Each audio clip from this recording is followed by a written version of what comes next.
ඔන්න දුවේ පුතේ තවත් පිරුලක කතන්දරයක් තමයි මේ කියන්නේ.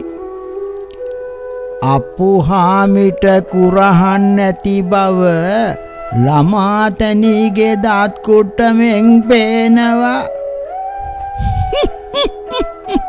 අන්න කතාව.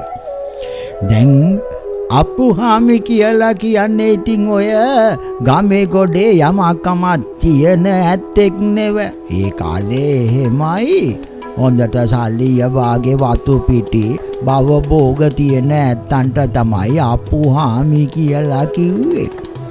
අප්පුහාමිගේ හාමිනේට කියන්නේ ළමා තැනේ කියලා.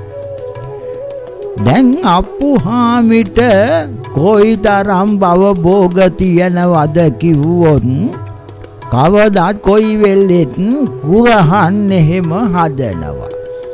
ළමා තැනිගේ කටේ කොයි වෙලෙත් කුරහන් වලින් හදාපු කෑමක් හපහපා තමයි ඉන්නේ. ඉතින් ළමා තැනිගේ දත්වල කොයි වෙලෙත් පුතේ දුවේ අර කුරහන් කෑලි තියනවා. ළමා තැනී hina වෙනකොට කතා කරනකොට අර කුරහන් පේනවා දත්වල ගෑවිලා තියනවා.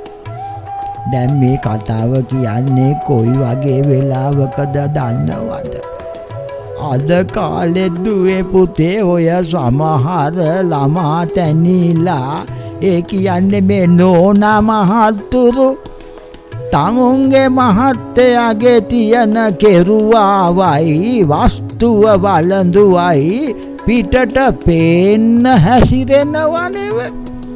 ඇඳුම් පැළඳුම්ද මාල වලලුද ගමන බිමනද කතා බහද අර තමන්ගේ මහත්තයාගේ සල්ලි නැත්තම් වස්තුව පෙන්නන හැටියට තමයි හැසිරෙන්නේ.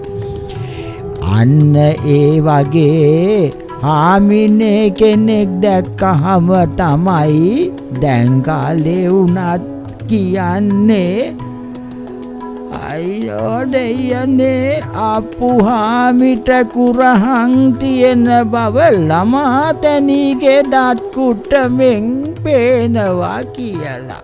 ඔන්න පුතේ කතාව.